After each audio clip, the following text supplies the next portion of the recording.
Man, that's some pretty wood. Look at that. Probably hardwood wood.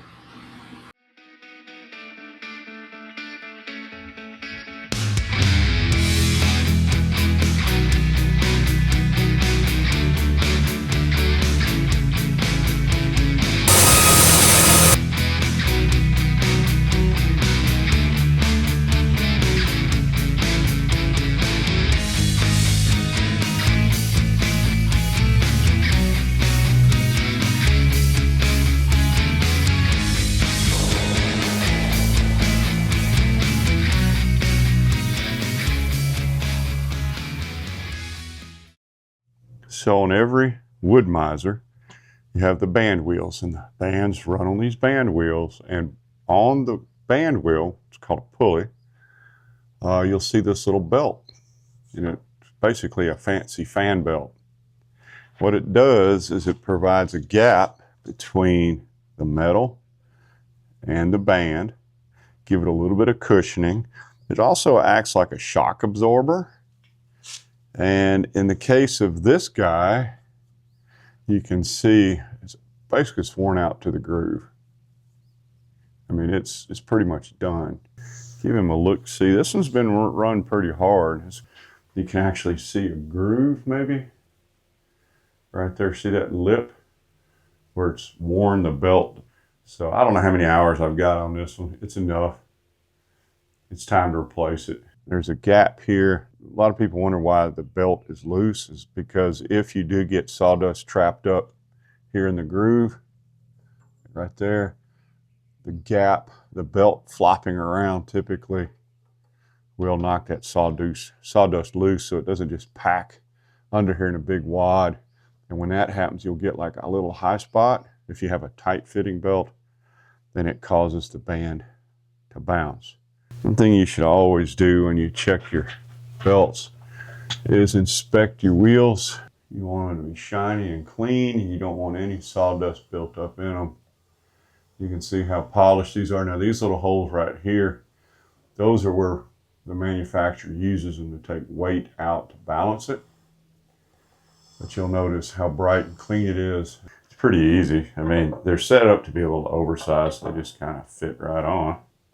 My sawdust chute is clogged. I need to get that stuff out of there. In case you ever wonder what those guys are, that's so when the saw blade breaks, this will catch it and it doesn't just fly out the chute and spear somebody. It's never a good day when that happens. So we had a cold spell and had this old kerosene heater. And the wicks misadjusted, the top's coming off. Basically, it was a fire hazard. And y'all know what I do with appliances that have let me down in the past. I'm gonna see if I can fix this thing real quick.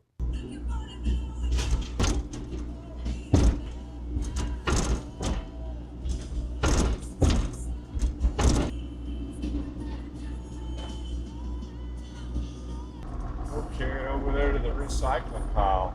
And I know a lot of you guys have planers and you've seen us plane before, but I thought this would be a pretty cool video. We're gonna bring in a full pack of lumber and we're gonna run it through the old big gulp.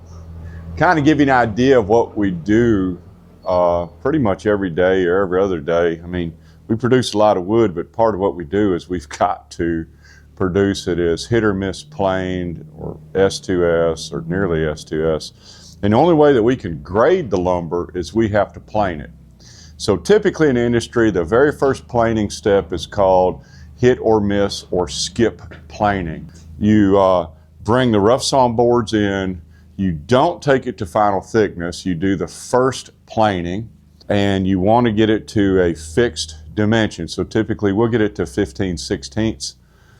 And then that lets us grade it, lets us find all the flaws, and that's normal in the lumber industry. Very rarely do you go from rough sawn to 3/4 or whatnot. So you typically are gonna plane it twice. So here comes the pack of wood, kind of give you an idea.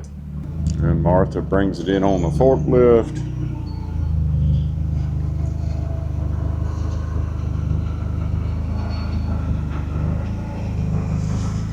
This is cherry, by the way. And you'll notice that when we get everything out of the kiln, it's flat. We're first going to do the hit or miss plane, or some people call it skip planing because it may skip. And that also will kind of tell you about our sawmilling accuracy. So I cut these boards to 1 1/8, which is typical for a hardwood scale for 4/4. And we're going to set the machine to take a 1/16 off the bottom and a 1/16 off the top. Our goal is to have nearly fully planed boards. So we'll set the bottom head to about 1/16 of an inch. I'll get the generator going. The Big Gulp is a flattening planer, so it's not just your standard double-sided. It is designed to flatten lumber as much as possible. Remember that for every board that we saw, we have to plane. So it's no use having a high-speed sawmill or a very capable sawmill if you don't have a very capable planer. And in order to run a planer, we need a generator. And our planer runs on 483 phase. It's about 60 horsepower. So we need a generator that can provide that kind of 3-phase power. And here she is. It's an old Generac. Let's get the power engaged. Never, never leave your battery hooked up to a machine when you're not using it. All you have to do is install a simple knife switch. It won't discharge and it won't short out and it won't burn up. And let's see if we can get her to crank.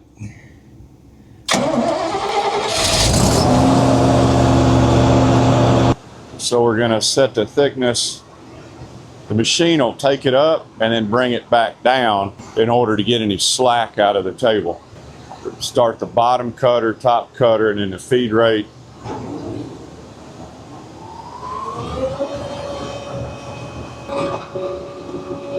So this is in meters per minute. It's all metric. So basically that's 30 feet per minute. That's about where you want to be for most planing. Of course, this one you can see on the dial how low it is. We like to keep it kind of slow. It will go way over there. But the reality is I don't like planers pulling wood out of my hand. Do not like planing with the cup down. Basically the board in a frowning position, if you know what I'm saying. Because if a board's got a little twist to it, that frown causes both edges to ride on the planer bed. And if the board's got a twist, it's going to try to maintain that twist. That actually can out control the planer. So you'll see me a lot of times when I'm loading the wood, you'll see me feel the board and I'm trying to decide if it's going up or down. Put that board down. Basically, like I say, it's counterintuitive. That lets the board rock and that lets the planer try to control it. If you put it like this, it won't rock. It's basically wedged down by the two edges and the planer cannot do anything about it. In this case, with it rocking, the planer can try to put a flat edge on it, flat face on it. People are always asking me, how do I know what size machine I need to get? You know, how much horsepower, what feed rate? When you process as much wood as we do, what you want to do is have a machine that will feed and process faster than I can reasonably stack it. So what that turns into then is I'm not waiting on the machine. In many ways, I'm simply restacking the pallet of wood. I want to get the machine that's fast enough so me feeding it and the wood's coming out is really no different than me stacking a pack of wood, feeding it through a conveyor that does nothing, and then restacking it on the other side. I don't want to have to wait on the machine. And in this case, I'm not having to wait on the machine I'm basically just stacking, I'm unstacking wood. I'm putting it through a device, but the reality is that device doesn't matter, and it's coming out the other side, and we're simply restacking it.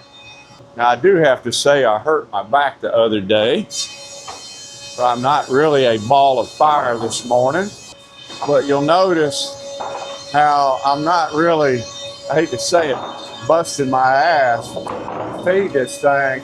It's just another job. I'm not having to work at it. I'm not having to rush. I'm just basically unstacking wood, and Martha's stacking it on the backside. I'm not a real big fan of lifting boards. So right here you can see that the whole weight of the board is right here. It goes to there. I slide it.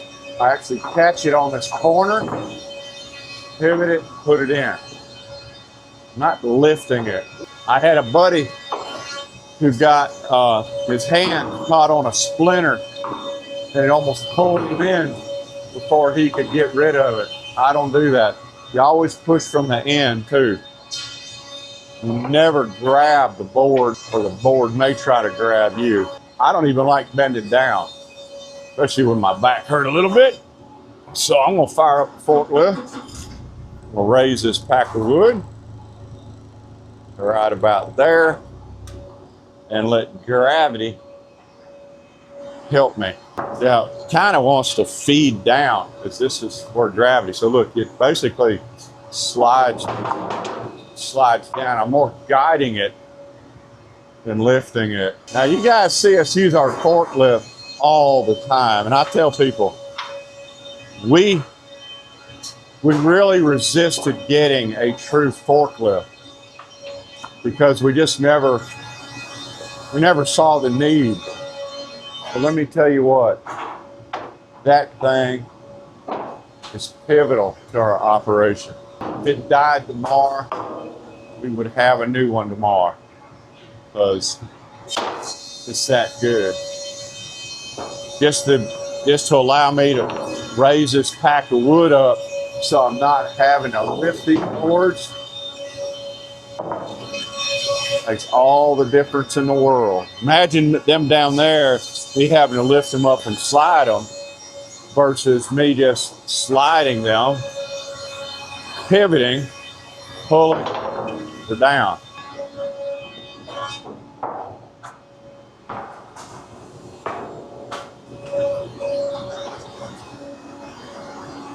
Really, there's a walnut board in here. Huh. You won't be expecting a walnut board to come out. Did you see her face? And even though we're just taking a little bit off these boards, you really want to see how much sawdust is coming off. It's substantial. And look, this entire board has been planed, this face and this face. So we're only having to take a 1/16 of an inch, and there goes a pack of wood that quick. Hopefully, if nothing else, this showed you why it's so important to have your sawmill cut and flat. It's hard to stress this enough. Remember, we're cutting to 1 1/8 inch thick. We're drying, that board's 1 1/16, and all we have to do is take a 1/16 of an inch off either side to get almost a fully flat and planed board. Where everybody else is selling 3/4 inch crooked, we're selling nearly 1 inch flat straight. That's a huge thing for the wholesale woodworkers, the businesses and whatnot. The last thing they typically want to do is buy a board that's already finished surface. By the way, in case you're wondering if we are going to change these cutters, this are the cutters. We've got like 200 and something cutters we got to change in that machine. They come in boxes, and this is going to be bad. I'm not looking forward to it. As you're buying new tools, because I get this question asked all the time, what should I get? Typically my answer is going to be, is it as fast or slow as you are? Is it going to slow you down, or is it going to let you maintain your speed? And as you look at all of our machines, our straight lines, our edgers, our sawmills, all that kind of stuff, that's really how I pick my machines out. I do not want a machine to slow me down. I want a machine that will maintain my speed, whatever it is for that day. I could dial the speed up. I could run multiple boards through there. Yeah, I don't need to. Basically what I want to do is be at my pace, Martha's pace, and the machine just has to be in the middle, and that's all we're looking for. We do this day after day after day, and the last thing, you know, my days of racing to plane wood are over with. My days of fighting the boards to plane the wood are over with. So let's move on to the next thing here.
Man, that's some pretty wood. Look at that. Probably hardwood wood. It's a lot of sawdust. You can tell how the planer's dull because we're getting mixed chips. You like them all to be big and fat, right? Those. There's a lot of dust in it. Dust is dull cutters. If you own a sawmill and you don't own a forklift, you need to save up and buy one. Here's old Chip.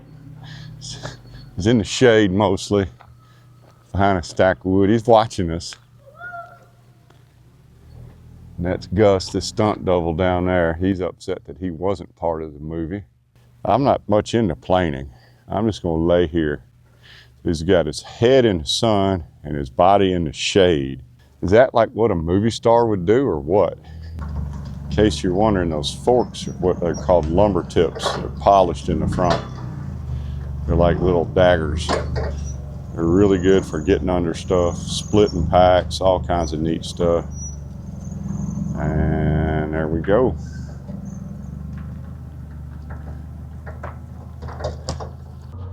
Well, guys, I hope y'all enjoyed watching this one.